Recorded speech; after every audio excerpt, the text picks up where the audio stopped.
All right. Judges chapter 8. Man's rebellion and God's mercy. Let's do a recap here so we know where we're at. And I don't know what happened to I had some pretty extensive slides, and I apologize. All right. Last week in Judges chapter 7, we read about Gideon's battle with the Midianites and the Amalekites, remember? And we read how Gideon summoned 2 other tribes to pursue the enemies and complete the mission. Now we should note from chapter 6, verse 36 and chapter 7, verse 27, we should note that Zebulun was not summoned to return to finish the military campaign. Ephraim was called to prevent the enemy soldiers escaping by crossing a section of the Jordan River. Now, Ephraim's complaint in verses 1 through 3, permit me to read that. If you have your Bibles open, you might want to follow along. Then the men of Ephraim said to him, "What is this thing that you have done to us, not calling us when you went to fight against Midian?" And they contended with him vigorously. But he said to them, "What have I done now in comparison with you? Is not the gleaning of the grapes of Ephraim better than the vintage of Abzar? God has given the leaders of Midian, Oreb and Zeb, into your hands. And what was I able to do in comparison with you?" Then their anger toward him subsided when he said that. Now, this is a very interesting 3 verses, so let me read you my study, okay? Remember that Ephraim was once under oppression by the Canaanites. Remember that? It was Deborah and Barak that God used to bring about deliverance. Also note on your inheritance map, if you have that, Ephraim's geographical location. Now, Ephraim is the son of Joseph. Manasseh and Ephraim are the sons of Joseph born in Egypt. His inheritance is nearly in the middle of the promised land, if you look at the map. Ephraim contends with Gideon. The Hebrew word for contend means to rub against, to strive. The Hebrew vigorously means with strength and force and even violence.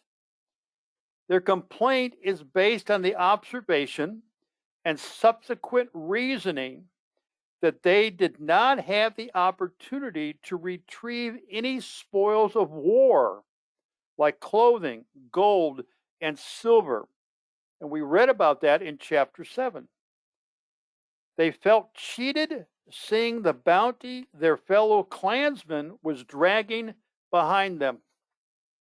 They felt slighted because the only thing they did was guard the waters of the Jordan, capturing and beheading 2 leaders of the Midianites, Oreb and Zeb. Gideon reasons with them by asking them to compare what they did with what Gideon did. And Gideon uses an analogy very familiar to these men. I'm reading from Gill's exposition of this section. And he said to them in a very mild and gentle manner, giving soft words which turn away wrath, "What have I done in comparison to you?" He and his men, he signifies, had only blown trumpets, broke pitchers, and held torches. And you remember that from chapter 7, right? It was the Lord that did all and set the Midianites one against another to slay each other. And in the pursuit as yet, he had only picked up and slain some common soldiers. They had taken 2 princes of Midian, Oreb and Zeb, and had brought their heads in triumph to him. So what are we saying here? Gideon is saying, look, what you have done by comparison to what I and these 300 men have done, we don't even measure up to what you've done because you have captured two of the major leaders of the army. In fact, the only people that we engaged were those who were fleeing from the battle site because at the battle site, they turned on each other because they felt surrounded with the torches, and there was this clamoring of broken clay vessels that sounded in the dead of night horrendous to them, and they didn't know where the enemy was, and they turned on each other. Now he uses a common saying. To them, it would have been common. Is not the gleaning of the grapes of Ephraim better than the vintage of Abizar? Now, the family of Abizar, of which Gideon was, the meaning is very, very clear that whereas he began the fight, which may be called the vintage, they had finished it, which was the gleaning. Yet what they did last was much preferable to what was done by him at first, or the princes of Midian, which they had taken in the pursuit, and was like gleaning after a vintage, were equal, yet superior to all of the camp of Midian, or that part of it that had fallen back into the hands. The Targum says this: Are not the weak of the house of Ephraim better than the strong of the house of Abizar? What Gideon is saying, the Lord might have used me to stop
All right, give me a thumbs up if you can hear me.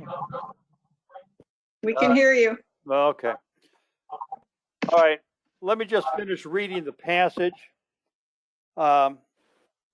Pick it back up in verse 11. Gideon went up by the way of those who lived in the tents on the east of Nobah and Jogbethah, and attacked the camp when the camp was unsuspecting. When Zebah and Zalmunna fled, he pursued them and captured the two kings of Midian. Then Gideon, the son of Joash, returned from the battle by the ascent of Heres, and he captured a youth from Succoth and questioned him. Then the youth wrote down for him the princes of Succoth and its elders, 77 men. And he came to the men of Succoth and said, Behold, Zebah and Zalmunna, concerning whom you taunted me, saying, Are there the hands of Zebah and Zalmunna already in your hand, that we should give bread to your men who are weary? He took the elders of the city and thorns of the wilderness and briars, and he disciplined the men of Succoth with him. He tore down the tower of Penuel and killed the men of the city. Then he said to Zebah and Zalmunna, What kind of men were they whom you killed at Tabor? And they said, They were like you, each one resembling the son of a king. He said to them, They were my brothers and the sons of my mother. As the Lord lives, if only you had let them live, I would not kill you. So he said to Jether, his firstborn, Arise, kill them. But the youth did not draw his sword, for he was afraid, because he was still a youth. Then Zebah and Zalmunna said, Rise up yourself and fall on us, for as the man, so is his strength. So Gideon rose and killed Zebah and Zalmunna, and took the crescent ornaments which were on the camels' necks. Quite an interesting story, isn't it? What in the world was that? Oh, I'm sorry. It's my dogs. Oh, why don't you mute it there, okay, Sue? I did. Thank you. Scared me to death. I thought my computer was blowing up. Very interesting story, okay? Gideon goes to his brethren in Succoth and Penuel asking for bread. He was trying to protect them, and they declined. In fact, Succoth mocked him, saying, You don't even have our enemies in hand. Why should we feed you and they defeat you and then come back and on us and say you aided the enemy? So God blessed Gideon with a victory. He came back and executed what he said he was going to do. Now, you might think to yourself, this was very, very vengeful on his part and something terribly wrong. Let me share with you what I have discovered, okay? Gideon and the 300 continued the pursuit of the Midianites, even though they were weary, and the word means exhausted, close to fainting. Now remember, they had been up all night. They're on foot. They don't have ATVs, and they're pursuing after the fleeing Midianites. As they are pursuing the two kings of Midian, they enter the city of Succoth. Now, normal Jewish custom, if asked for bread, the inhabitants would furnish it. However, these men are timid to provide because these two kings and the remaining army were still at large. The men of Succoth wanted more than a promise of capturing these kings. They wanted proof of death and defeat. I wonder if they had not heard of the battle which already took place. They did not want to be punished by their enemies by giving food to Gideon if Gideon failed. Gideon pronounces a judgment on them for their inhospitableness. When these two kings are captured and dealt with, upon his return back through their area, he would scourge them with thorns and briars from the wilderness. Now, the text says that twice. One can only imagine how painful that would be. Yet the promise of punishment did not motivate them to respond like they should. Gideon continues the pursuit and arrives at Peniel. If you remember, this is where Jacob saw the face of God and named the place Peniel. However, as we have already seen in Judges, if the spiritual mile markers are not preserved, time erodes the faithfulness and immutability of God. The citizens of Peniel should have remembered the presence of God. The men of the city responded the same way as the men of Succoth to Gideon's request. Now, the Hebrew indicates that they were bolder and harsher in speaking to Gideon because they had constructed a wall around their city and erected a watchtower to observe any approaching armies and to sound a signal. This was a walled city similar to Jericho, not as large, but it was a walled city nonetheless. And when you read in there that Gideon said, I'm going to tear down that tower, he's talking about their watchtower. Gideon tells them upon his return, he's going to tear down the tower. It was a fortified city with a watchtower. The inhabitants believed they could protect themselves. Gideon, showing confidence that the battle was his, told them he would tear down the tower. Now, Gideon approaches the camp of these two Midianite kings. When they first engaged Gideon in the 300, there was 135,000 soldiers. Now there's only 15,000. Gideon's approach is not a frontal attack. He approaches on the outskirts where evidently dispersed citizens lived in tents. These 15,000 men were just as tired as Gideon. They probably thought they had outlasted and outdistanced themselves from Gideon, who was pursuing them. Perhaps they also felt secure having a buffer of inhabitants living in tents around them. Now, Gideon approaches and gains the final victory, capturing the two kings. And in the process, he captures a youth from Succoth and questions him about the leaders of the city. Who were they and how many? The lad reveals their names and that there are 77 elders of the city, which indicates that Succoth was a large city. Gideon returns to Succoth and confronts the men of the city. He presents the two kings they feared, standing before them, disgraced and more than likely bound. Gideon fulfilled what he would do.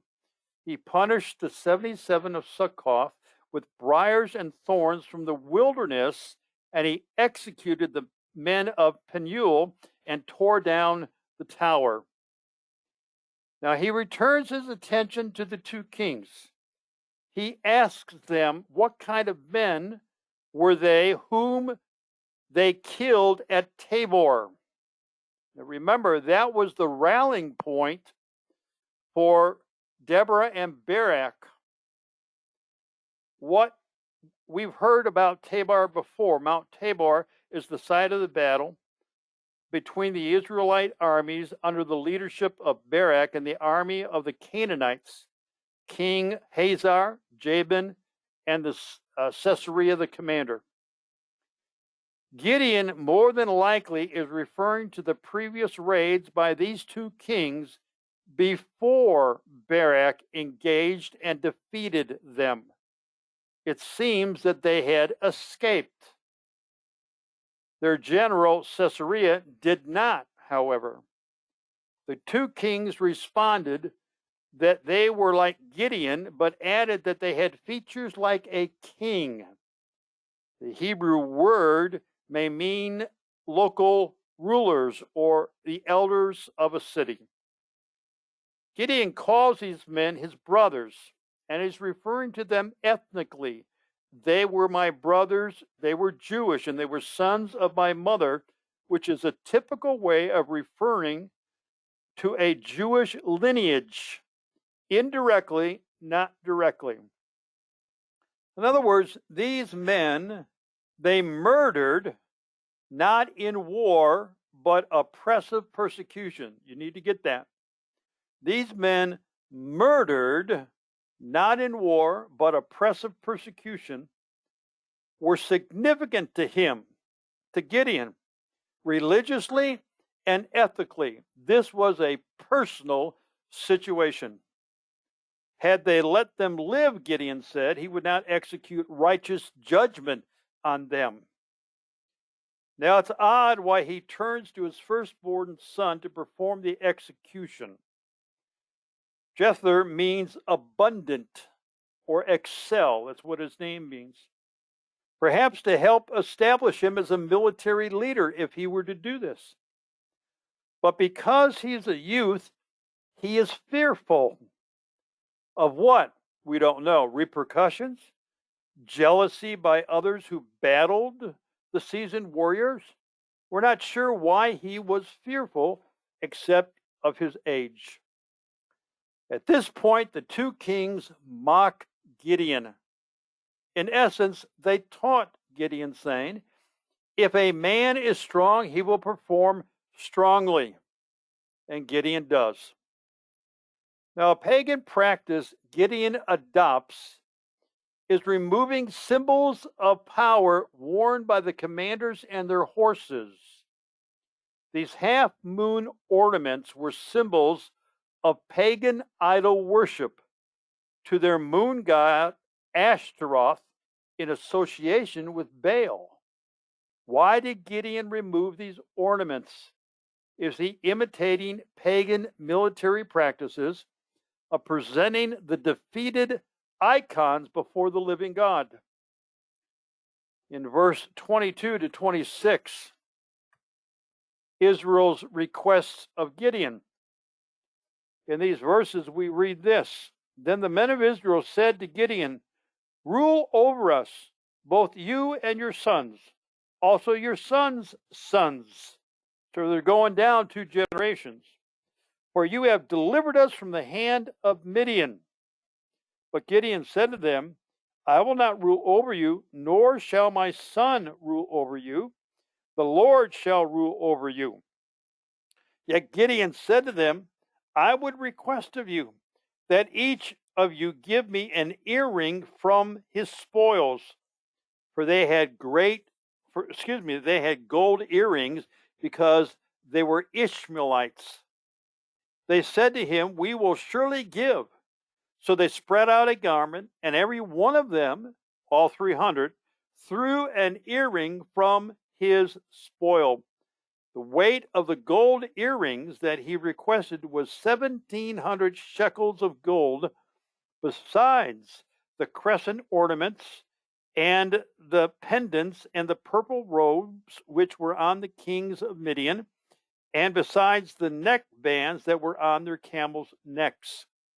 Gideon made it into an ephod and placed it in his city, Orpha, and all Israel played the harlot with it there, so that it became a snare to Gideon and to his household. All right, what in the world is going on? The grateful soldiers make a request of Gideon. They have seen the maturity and the character develop in Gideon. Remember when we first met him, he was hiding out in a wine press, threshing out wheat. From the weak and timid to someone who is now bold, able to diffuse potential problems, and dealt righteously with sin. They asked Gideon to rule over them and extend the request to the 3rd generation of Gideon's sons. Did they not notice that Gideon's oldest son refused to shed blood for divine retribution? They are using a Hebrew word, marshal, which means to rule or to have dominion or to reign. We get our English word marshal. It's the same as in the Hebrew. Now, flash back to the Garden of Eden with me. And remember God's punishment on Adam and on Eve and on the serpent. You remember that he tells Eve that you will, let me turn back to it so I don't mess it up. Genesis chapter, get my fingers working here. Genesis chapter 3. And he said, who told you? To the woman whom you gave with me. Okay. What is it? Okay, he's talking to the serpent. Then he talks to the woman, verse 16. To the woman he said, I will greatly multiply your pain in childbirth. In pain you will bring forth children, yet your desire will be for your husband, and he will marshal over you. He will rule over you. Why did Adam have to have dominion over his wife, to reign over Eve?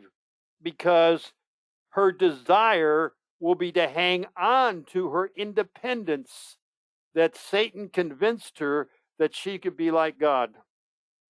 So these Israelites are asking Gideon, please rule over us. You brought us the victory. Now, Gideon does say, no, God did, but it doesn't seem to be registering. Once again, we see how easily these men are looking at a human instrument in the hand of God to rule over them. They again are obliterating God. They are refusing the theocracy of God and wanting a monarchy.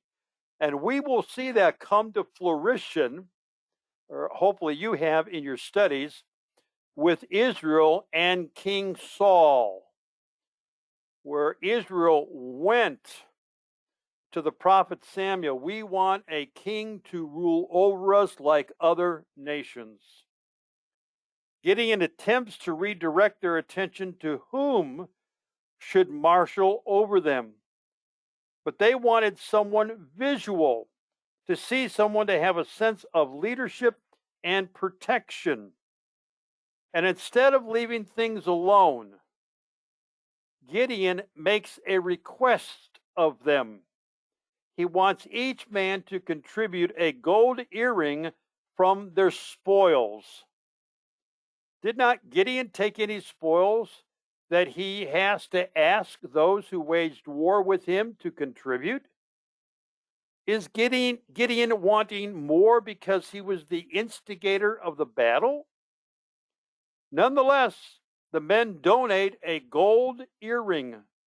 The amount was 1,700 shekels. That is approximately $500,000 in today's market. This did not include the ornaments that hung around the camel's neck. And remember in chapter 6, verse 5, that the camels are as plentiful as the sand. So Israel, chapter 6, verse 5 of Judges, now they would come up, talking about the Midianites, with their livestock and their tents, and they would come in like locusts for number. Both they and their camels were innumerable. So this isn't just a couple of camels. I mean, if they had troops of 150,000, even down to 15,000, that's a lot of ornaments around the camels' necks. So what does Gideon do with these items? Well, the scriptures plainly tell us he makes an ephod and places it in his city Orpha. Now remember, this is the city of his father where Gideon tore down the altar of Baal. Now, two things are occurring here. First of all, it influenced Manasseh to return to idolatry, and it became a snare to Gideon and his household. So I think we need to ask the question, what in the world is an ephod? Well, for the high priest and the and the priest. It was a garment, and it referred to the priestly ordinances as part of the official dress of the high priest. It was to be made of threads of blue and purple and scarlet and fine linen twisted, embroidered in gold thread, and according to Exodus and Leviticus, with cunning work. Now, this gives us a clue to Gideon's motive. Now, follow this very, very carefully, please.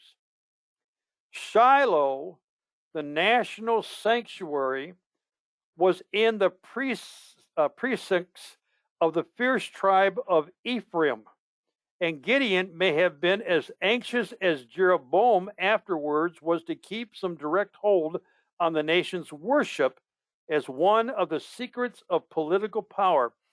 Okay, what's going on here? At Shiloh is the tabernacle.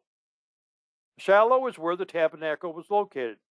Shiloh is in the midst of Ephraim's inheritance.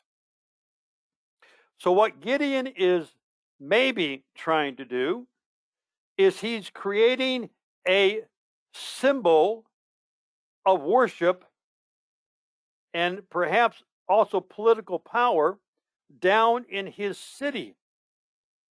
It was the endeavor to secure and perpetuate by unworthy political expedients a power which he had received by divine appointment. And the scripture says that it became a snare to Gideon and his household. And so this could be going further to 2 generations. I cannot fathom how Gideon could go back to his hometown and seeing perhaps the rubble of Baal being torn down and setting up a shrine with this ephod. And it had to be handcrafted and made, kind of similar to what happened with Aaron when he made the golden calf. The Hebrew word for snare means something that causes stumbling that leads to ruin. Now get that.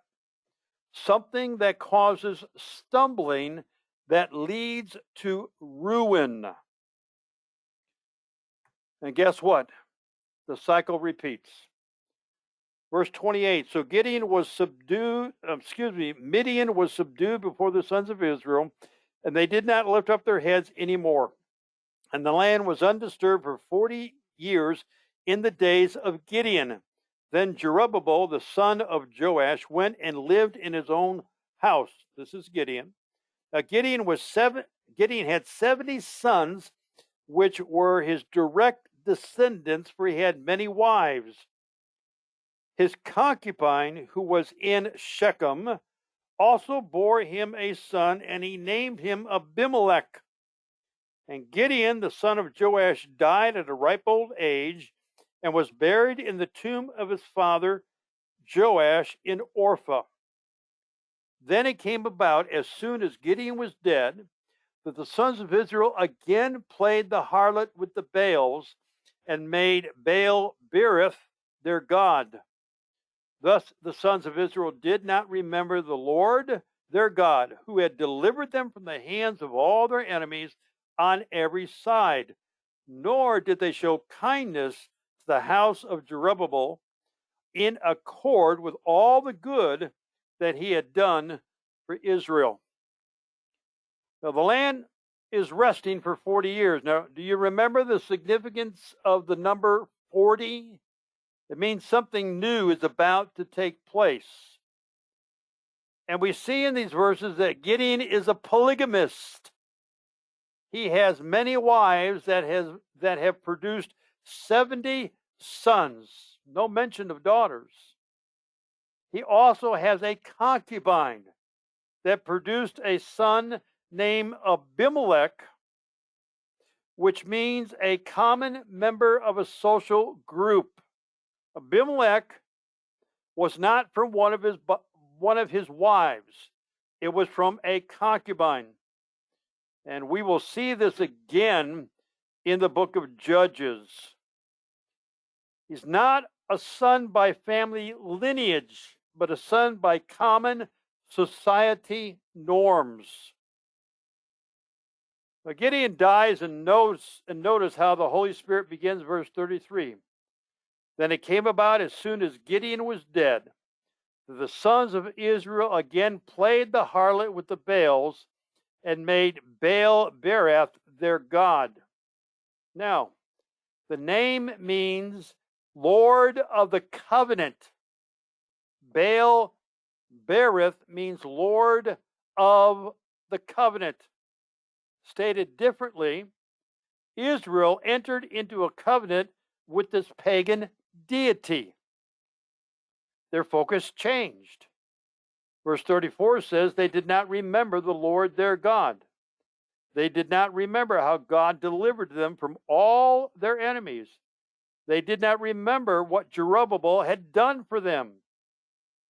Now, the Hebrew did not remember means they refused to bring the past miracles to mind. They refused to give serious thought to how they were living in peace. The Hebrew word for kindness is a compound word, hesed, in the Hebrew, H-E-S-E-D, and it means loyal love. Loyal love, loyalty based on love. As soon as Gideon died, the compulsive loyalty that Israel demonstrated to Gideon and his household ended. 40 years later, Gideon is dead, and I would suggest this thought to us. A new generation comes of age, and the present generation has returned to idolatry with Gideon's ephod. Remember in Judges chapter 2, verse 10, a generation grew up that did not know the works of the Lord. Now, this new generation, there might be two reasons here. It could be they were not told of the works of God on their behalf, or they refused to believe the stories of their fathers and grandfathers because they viewed their fathers and grandfathers as hypocrites because they were worshiping at the idol of the ephod that Gideon enshrined.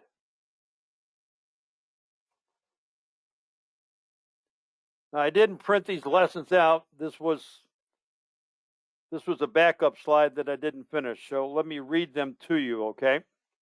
Here are 6 lessons that I believe we can walk away from Gideon's life. And they all start out a mark of a mark of a man maturing in leadership. They all start out that way. Number 1, a mark of a man maturing in leadership skills is how they diffuse a potential harmful situation using common sense. A mark of a man maturing in leadership. You see this in Gideon, okay? He's maturing in his leadership. And one of the ways that we see that is he diffused a potential harmful situation using common sense. Number 2, a mark of a man maturing in leadership skills does not find it necessary to exalt himself, but point to others and their accomplishments. Mark of a man maturing in leadership skill does not find it necessary to exalt himself, but point to others and their accomplishments. That's what Gideon did in the first 3 verses of Judges chapter 8 with the Ephraimites. He could have said, whoa, time out. God called me. God gave me the plan. Look what God did through me. All you did was capture 2 guys and take their heads off. Gideon did not do that. Gideon did not do that. He didn't point to himself and say, look at me. He said, you guys had the greater battle and victory. Number 3, a mark of a man maturing in leadership will complete the task assigned by God regardless of its unpleasantness. Will complete the task assigned by God regardless of its unpleasantness. I don't think Gideon took joy in disciplining the men of Succoth and Peniel. I really don't think he took joy in that. But it was a necessary demonstration of God's righteousness on sin. Now, God had used Gideon to exercise righteousness on the Midianites, right? Well, here are his own brothers that he is protecting from them, and they sin against the Lord. They sin against the Lord because they are mocking God's servant.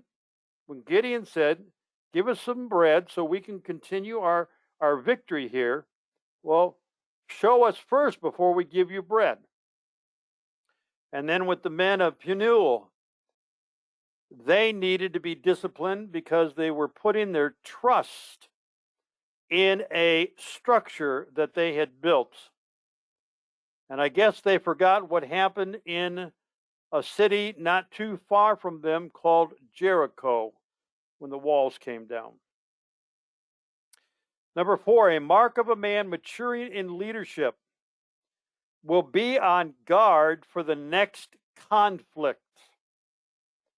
Will be on guard for the next conflict. Chapter 8 would have been very well concluded when Gideon said in verse 23, I will not rule over you, nor shall my son rule over you. The Lord shall rule over you. Period. Chapter 9. No. God doesn't pull any punches in talking about his servants. And Gideon, for whatever reason, let his guard down. And here comes the conflict again. And he fails to realize the extent of his decisions and how it would affect his family and generations to come. Number 5, a mark of a man maturing in leadership will not seek rewards for their service, which can become a snare. Will not seek rewards for their service, which can become a snare. That's what Gideon did. Oh, by the way, the Lord's going to reign over you, but I have one request of you. It's kind of like you can ask me, now I'm going to ask you. He doesn't need all of this gold and silver and purple robes, but he is looking for rewards for his service. And it became a snare to him. And then finally, a mark of a man maturing in leadership strives to impact the next generation to continue a godly legacy. Strives to impact the next generation to continue a godly legacy. Gideon did not do that. He did not do that. He rested in the victory that God granted to him, and then he perverted that victory with the ephod. And that's very clear in the scriptures. And by the way, when he said, my sons will not rule over you, well, when you get into chapter 9 and 10, you're going to see one of his sons ruling, Abimelech. Mm-hmm. So,